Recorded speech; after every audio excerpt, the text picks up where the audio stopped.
And this topic today is about brand and marketing. And when we think about Think Like an Owner session, it's this idea, I know I repeat it all the time, but it's this idea that we are going to talk about the key topics in our business so that way you guys can take this stuff and it can get better and stronger than what I can ever do alone. And I want to build an amazing business, and I can't build it on just my skills and abilities. I need it to build with your skills and abilities as well. And so this topic is about brand, marketing, and the strategy to get it done. So last month I paid out the money for saying so, like, and My wife made fun of me and she said, "You're not Mr. Beast. Why did you do stuff like that?" But it did help me get better. And we're not gonna do any kind of payout, but I'm gonna hold the sticky note with me to be a reminder that I wanna be a better communicator, which means less filler words. Last month it felt somewhat robotic, and it might feel that way for me as I practice something. We talked about the difference between practice and play. I wanna practice, and that requires somewhat of a pause or a little bit more robotic presentation so I can get better at that long term, with the idea that my future would have much better presentations and people would never know that I used a ton of filler words before. So the first part of brand marketing is brand. And brand is just what others think or say. It's kind of your reputation. Reputation can be positive or negative, but I think it's one of the highest forms of leverage in our business because it's about other people deciding. So if I am selling sticky notes and I'm telling you about how great sticky notes are, but if you buy sticky notes, I benefit, you're always kind of on guard. Are they telling the truth? Is it really true? Is this just one person's perspective? How can I believe it? But as soon as Anthony's the sticky note guy, and I come to you, Brandon, and I say, "Man, these sticky notes are awesome," and Anthony's not even around, and I say, "I've used a lot of sticky notes, and these are by far the best. They're affordable, they work good." You believe me more than you would Anthony because there's no benefit to me if you buy the sticky note or use the sticky note. I just want what's good for you, and I'm gonna share that. And that's when others decide, and reputations can be from a Google review, but for us, most likely it's gonna be in a GC's office or an architect's office. Somebody has a problem and they say, "I would call Dancer for that." And that's exactly what happened with that monumental staircase that we have the bench in the office for, is someone else had that job. They were having a problem being able to get product, and one architect said to the next, "I think Dancer is doing something like that. Why don't you call them? They do really good work on their other floor work. I imagine if you hired them, they're gonna do a good job." And that's how that job specifically came about, but that story has been played out hundreds and hundreds of times in our business. And so that's what a brand is. It's what others people are saying or thinking. It's the reputation we carry. And the two most important people we want a good brand for are customers and teams. So customers are the people that are going to hire us to do their work.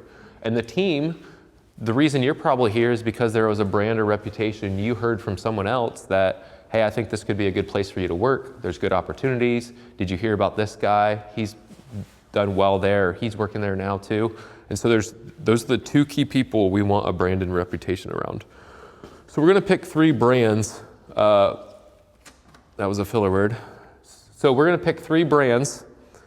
We can't say anything negative because a couple months ago we made a video and we said 2 companies were crappy, and then they told their attorneys and they sent me a cease and desist letter. So now we have to take the video down or put a private link because they got their feelings hurt.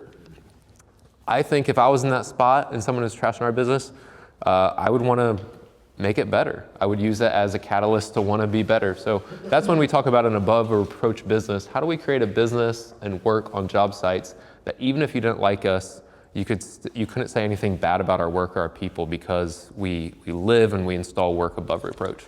But let's think about 3 brands in a positive sense that you think about in a positive way. So what's the first one? Somebody got one in mind? Amazon. Okay. So why is Amazon a positive association? How do they help you, or how do they have a positive brand? They literally, I mean, that's like the name. Everyone knows if you're looking for something, anything random, house specific, A to Z, you can get it from Amazon. Yep, they're gonna get it to your house with a day or 2. You don't have to go out, they're gonna bring it to you. And even if you've had a problem on an inaccurate delivery, the accuracy rate that they deliver is really high. And so every brand, there's people that would trash Amazon, not like Amazon, But for the most part, most Americans use Amazon and it works really well for them, okay? And so when we go back to here, you trust that when you order it, I bet the trust that you get from Amazon is gonna be affordable. They have some of the best pricing, right? And then it's also gonna be fast. I have never met customers who wanna pay more for slow work, right? And so there's this idea of brand equals trust. I trust when I order from Amazon, it's gonna be affordable and fast. Jeff Bezos, in one of his annual shareholder letters, he said, I wanna make a business that it's fiscally irresponsible not to buy from Amazon. And that is a very powerful position to be in, that certain people won't buy from Amazon because they don't like maybe how they do something or what they stand for, but you actually have to pay more and get it slower to go against them. So if you want things affordable and fast, that's for a lot of items, that's gonna be your best bet. Okay, what's a second brand? Chick-fil-A. Okay. Okay, so what kind of brand does Chick-fil-A have? You know, a Christian base, like very positive, like a wedding service. Okay, but what does that do for you as a customer? Why would you choose to go through Chick-fil-A instead of KFC? And don't say anything bad about KFC, because I don't want KFC sending me a legal letter. Consistency. Consistency, all right. So Chick-fil-A is a very consistent approach. They make very few mistakes when you order Chick-fil-A. Okay. I would say they're service oriented. Okay. You as the customer, like they're there to serve you. So positive service, accuracy, deliciousness. I would say that we can't trash other chicken companies, but Chick-fil-A does a pretty good job. Efficiency. I mean, every time I see a line there, it's like super long, but you're never there for that long. Okay, so even if they have a long line and another competing restaurant has 3 cars, the Chick-fil-A line is going to run through faster.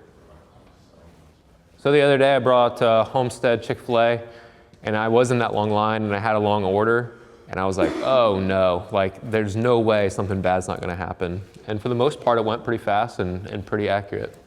So Chick-fil-A, again, brand equals trust. You trust that their line's going to move fast. You trust that you're going to have a positive association.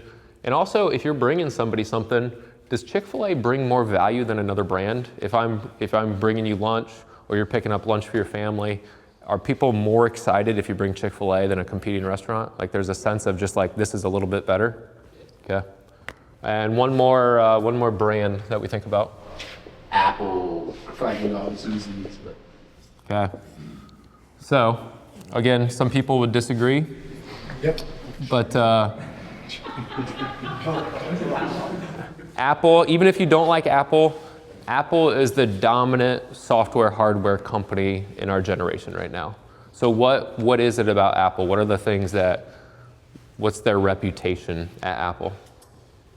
It's like, I don't know, it's like just all around, it's like the quality, it's like the product itself. It's like, when you have the product, it's like, I don't know, it's like an attractive product. It's like you just, yeah, it's like, I don't know, it's sleek, It's sexy. designed well. Yeah, it's designed well. It's straight sexy. Yeah, Mhm.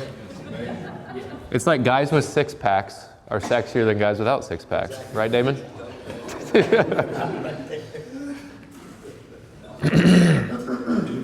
Apple's just got like, you know, that new.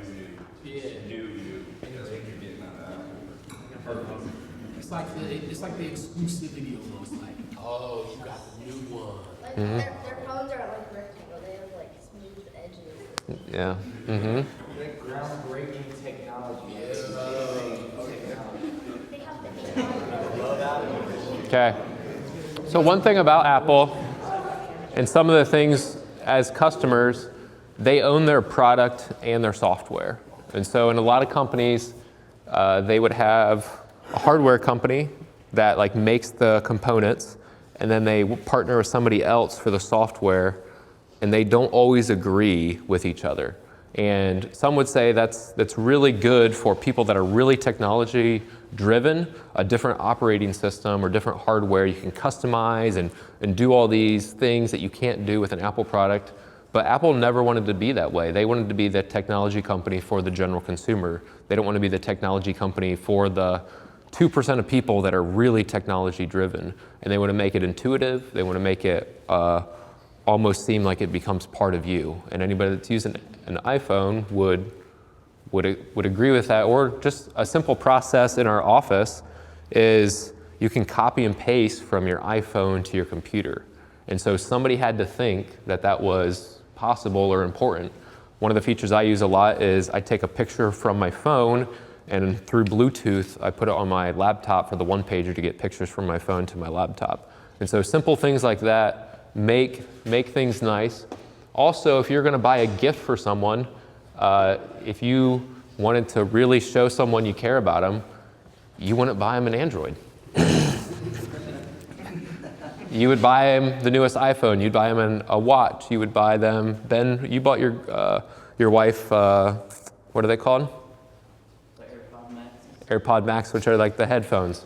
I've bought Lexi the Mac, or not Mac, the inner ears, AirPods. And so that's a nice gift because they have a clean brand that makes it giftable too. And although products get slower and batteries don't charge as much as they used to, for the most part, they work pretty seamlessly. Back in the day in our office, we had to bring in an IT consultant to clean our computers out because we'd have viruses and nonsense and update things. We have not had to do that in the last 10 years. So we come back to trust, others decide. The thing is, even if we're early adopters to these things, to the Amazons, to the Chick-fil-A's, to the Apples, we also have heard from reputation, from other people, that this is a positive thing. And I would say that Chick-fil-A is the one I hear the most about. Like, much like our business is talking about it today, other companies, other books I read, Chick-fil-A continues to be lifted up as a model of excellence to work towards. And every interaction either builds trust or breaks trust. And this is a similar model we hear over and over again because we have to know that every interaction, if we have a bad Chick-fil-A experience, do we think, oh, that was just a one-time thing? Or do we say, oh, Chick-fil-A is going down the drain? Right? Has anybody had and even a bad Chick-fil-A experience for me personally has not been bad. They just maybe forgot to say my pleasure. It was pretty minor. It wasn't like a terrible experience. And I would say they probably have systems and processes that even if you got somebody new that got hired and wasn't living up to the Chick-fil-A standard, they probably get removed from the company and somebody gets put in that does live up to that standard. So it's pretty consistent approach. So think about in our business, when we think about every interaction either builds or breaks trust or brand or reputation, what's 3 examples of how we build or break trust? I say giving like GCs heads up if we're not gonna be there or late that day or something. Or just letting them know what we're doing for the day, just communication with them. Okay, so our communication in construction, we'd hear a lot that people don't communicate, then they don't know what to do, then they get angry and they think they have to like push you or like get on you to keep on your work. So communicating would be one way that they're just like, I like working with a dancer, I know what's going on. Okay. What's another way we build or break? It could be a break too, a build or break for us. I'd say a good build is just doing what you say you're gonna do, don't overpromise and let them down.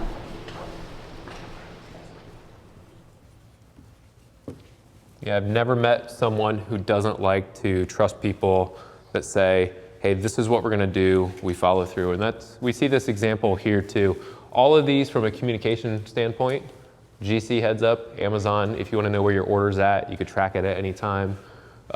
It gets to your house so fast you don't even need to track it most of the time. Chick-fil-A, they communicate, they're taking your order way early. Apple, I don't know how they really communicate. They don't need to, that's the thing. They watch you and listen to you. Then follow through. That's the excellence, that's the consistency. What's another way we build or break trust? Just get good pricing. Okay, go both those. Good pricing and stay clean. So we never have to worry about, these have very different price points. We can buy something for $10, we can buy something for $10,000 on Amazon, but we know that they have pretty transparent pricing because they have to put their pricing out there and you can Google any other pricing, right? So they have to be very transparent with their pricing.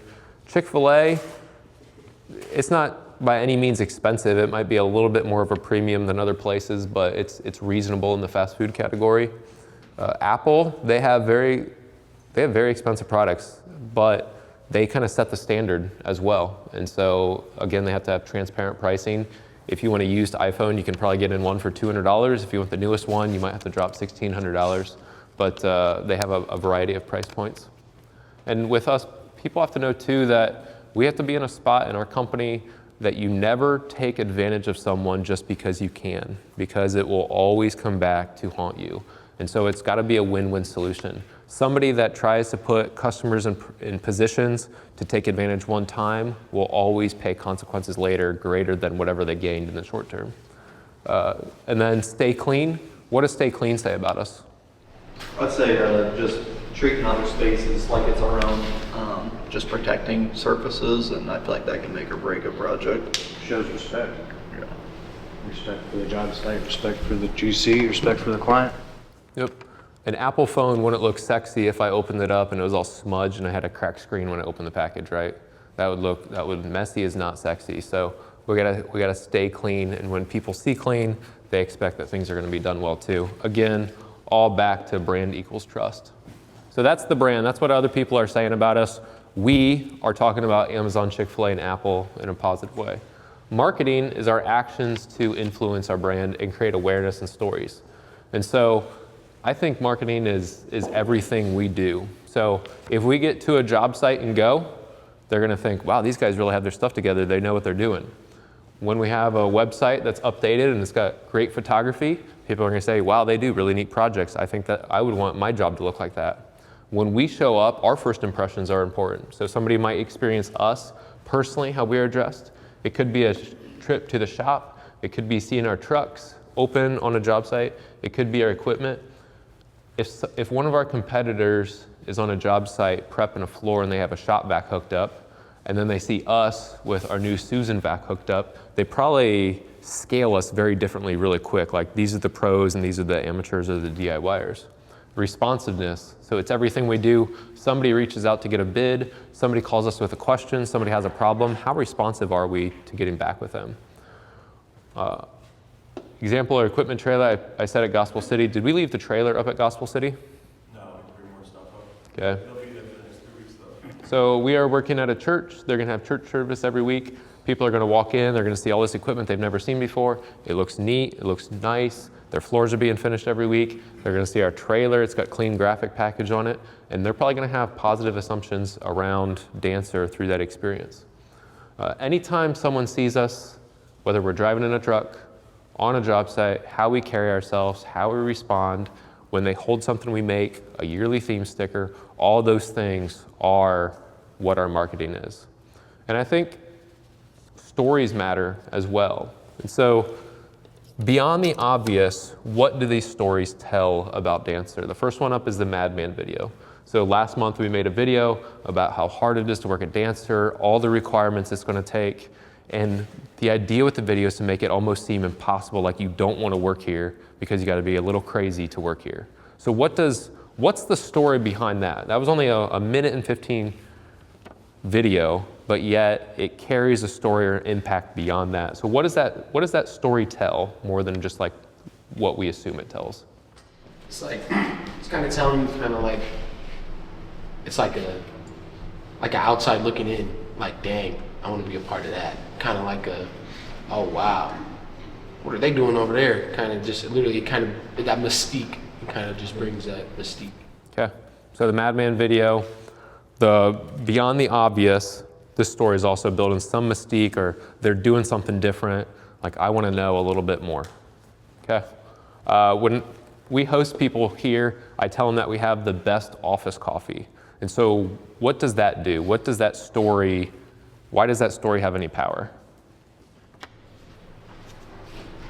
It makes you look forward to the mornings. But from a guest perspective, why would that spark their interest, or why do and that's a reputation that I've heard beyond people I know too. I've heard people say, I heard you guys have the best office coffee, but why is that? Does anybody see beyond that why that would be important? Because most office coffee is the worst. Exactly, because people don't care. It's Folgers, and the thing is, by being the best, we create an experience that they're gonna be something different here, that it's gonna be different. It transposes against the worst office coffee. And then once they experience it, I believe there's a craftsman-based approach to making a good shot of espresso. A lot of people in America or Fort Wayne might go to Starbucks, but they might not get that close to a machine. So they're closer to a machine than they've seen before. And then somebody talks to them about what that process is. And I would imagine that if they take that much effort and energy to craft coffee well, would they also craft other things well in their life too? So it's a kind of a hint of what's to come. When we bought the Turco 6200, we started a rumor that it was the largest, and the rumor's true, but it was the largest concrete grinder in the region. There's no grinder bigger. So what does that tell? Why would that story be important? I think it tells clients that we can handle big projects, so it markets our ability to handle the largest projects going on. Exactly, because people saw us as, because I started the company in the Stay Scrappy van, we continued to have a reputation, and I did mostly artistical type work. People thought, well, if you need something like really fancy done with color, call Dancer, but if you need a big floor done, you gotta work with somebody else. They can't handle that. And so that's exactly, if I just said, hey, we do big jobs, hey, we do big jobs, hey, we do big jobs, it's also relative. Like, what's big to you? Like 2,000 square foot? When we say we have the largest concrete grinder in the region, that automatically assumes that carries more than just me saying it. It's something that somebody can say, I heard Dancer has the largest concrete grinder in the region. Wow, they must be doing some big projects if they have that machine. And then pool problem solve. A couple years ago, we solved the pool problem for a general contractor. It's not what we did. They asked us if we could help fix a solution. DJ was there for 4 weeks finding that solution. And when we solve problems on a pool, people call us for more pool problems. And so far this year, we have 3 pools on our radar, and Jake and I are actually looking at another one today too. And so because we are a pool problem solver, we now have a tremendous opportunity, hundreds of thousands of dollars in pool coatings on the outside of the deck, on the inside of the pool. And that was not something we were trying to be a part of. We were just trying to be helpful and be a problem solver. But when we say yes to those problems, it creates opportunities and stories that people carry, which build that reputation, which build our brand. So we have brand is what others think or say. Marketing is what we're gonna do to try to influence that. And the strategy is the plan to get it done. So strategically, this meeting is a form of marketing. We have people videoing it, and we're gonna put it on YouTube. I hope that this is a great asset for 2 different people. One is for us internally, if somebody can't make it to the meeting, that they want to learn about it and grow and see it as a great opportunity. I also see it as an opportunity for someone that wants to join our company and they really want to know. Joining a business is a risky proposition, especially if you got a pretty good gig. Like, every company says the same thing. Oh, we're a great place to work. It's like family here, this and that. Here's all the benefits. And then you get in there, and maybe some of those things are true, but maybe they're not too. And so they could hear about what we think about the business. Within 8 hours on YouTube, they could see the 11 most important topics that we want to teach people to run our company. And they would be able to say, like, that's exactly where I want to be a part of. I see I could succeed here. The other thing is working with like-minded people. So some people are going to really appreciate how we run our business, and it's important to work with companies that think like they think.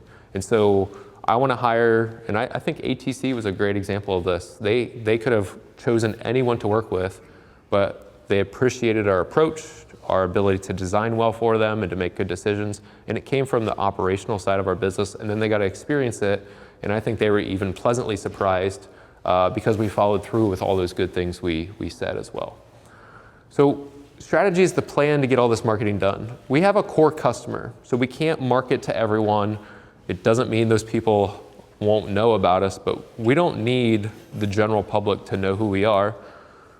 We need key decision makers at major general contractors, architects, or facility managers. Those are the key people we want to know about our business. And so we strategize to build marketing and a brand that would serve them really well. And if other people find out, that's great, but we have to have a plan. And when people say like, why dancer, we have to have a consistent way we approach that. Why choose us in a crowded marketplace? A lot of people say they can paint floors or polish concrete or do terrazzo, so why dancer?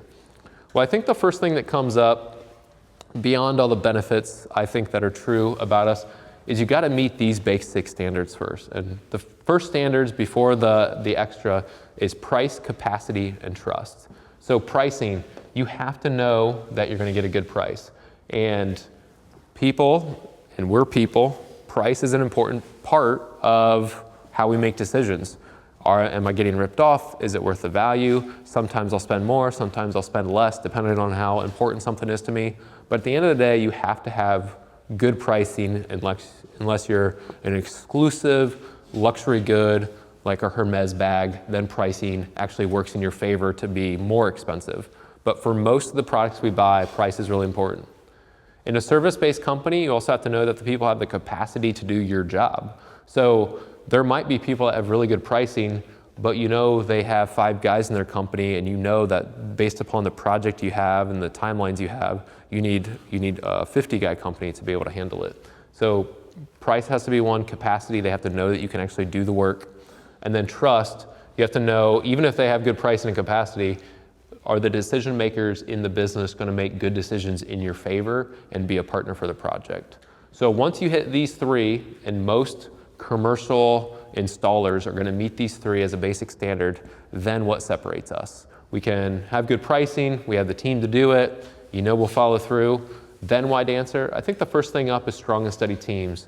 I think that we are filled with guys that are salt of the earth, want to work hard, want to do a good job, want to take pride in their work, want to follow through, want to be part of a community that does really neat things and reputations are important to them. We also have systems and processes in our business that says a project leader is going to see a job all the way through from the sample process to the closeout. We're going to try to keep one team on the job site the whole time, even if it's phased. That way we have consistent approach. We're going to have equipment that works and ready to rock and roll, so we're not dealing with product breakdowns all the time. And we have systems and processes to deliver consistently.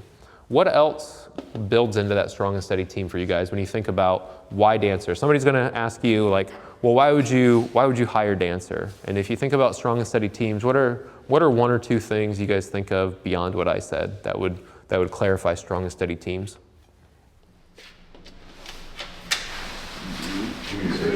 Showing up each day on time, and then just the guys on site seeing the same crew each day. We're not juggling random guys at the same job. Building that connection with the on-site. Yeah, relationships, we're going to have consistency. We don't have a bunch of subcontractors coming out, switching in and out. You're going to have that consistent approach. Anything else you guys can think of with strong and steady teams? Yeah, kind of just to piggyback off that, kind of just when we're on a job site, like it's obvious that like we're the hardest workers there. Like whether it's other trades, whether they're on their 9 o'clock break and then their lunch and then their end of the day break, it's like we're constantly moving. It's like I constantly see other trades sitting down or always having downtime. The whole time we're always moving, always watching, and it's like they see that all the time. Good. And when we do that, that comes back to brand and creates a reputation on job sites, right? Mm-hmm. Okay. And it also means that we're going to get teased sometimes on job sites for being the hardest working, right? So somebody's going to be like, I'd never do that job, or why don't you guys ever take a break? Like when you're being teased for something, it's to me a recognition that people notice that you stand out and are different. And most people are afraid to stand out, but if you can take a little bit of teasing, you know that you're set apart from other people. The other thing, why dancer? I'd say best work craftsmanship. I'd say if you hire us, we're going to do the best work we can. And if we make a mistake, we'll fix it, and the mistake will be out of our air, not trying to get by with less than anything than the best. And nobody has a story out there that can say we tried to not do our best work. We've always delivered best work. We've always been willing to fix it or make it right if we fell short. And so we're going to also have WPs and processes, and the conversations and the leadership in our business should be like, hey, how do we do the best work for this customer? It should never be, how do we get by with the least amount? And when we have consistent approaches to that, our customers get the best value for their money because we're delivering something that is really valuable with the quality of the work that we do. Anything else you guys can think of when you think about best work craftsmanship that sets Dancer apart? Like having Joel as a resource, just coming out to sites and just teaching everyone the right way to do things. And I think it just helps everyone just achieve best work easier. So just having Joel as a resource. It's experience. Say the culture we carry at Dancer, just everyone's wanting to grow and become better or perfect their skill set. We're not a stagnant place. And anytime someone has taught you something here, it should lean towards how is this the best? If we have a physical training or a classroom sesh, everything should point towards this is how we figured out how to do it the best. Efficiencies come after we've delivered the best, then we can learn how to do it better, but we have to hit that best metric first.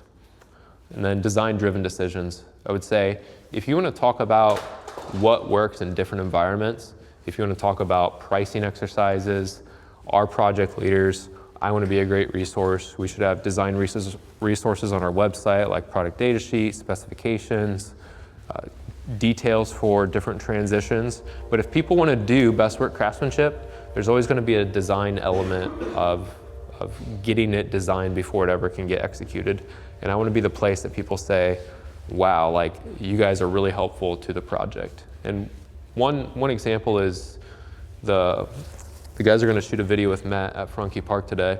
And we were involved in that project early on before it went out to bid because they wanted to do a best work craftsmanship job with polished concrete, and they wanted to know, how do we design this really well? How do we learn from previous jobs to make sure this is executed well so the Parks Department gets great value and it's this great project that we can all be a part of it.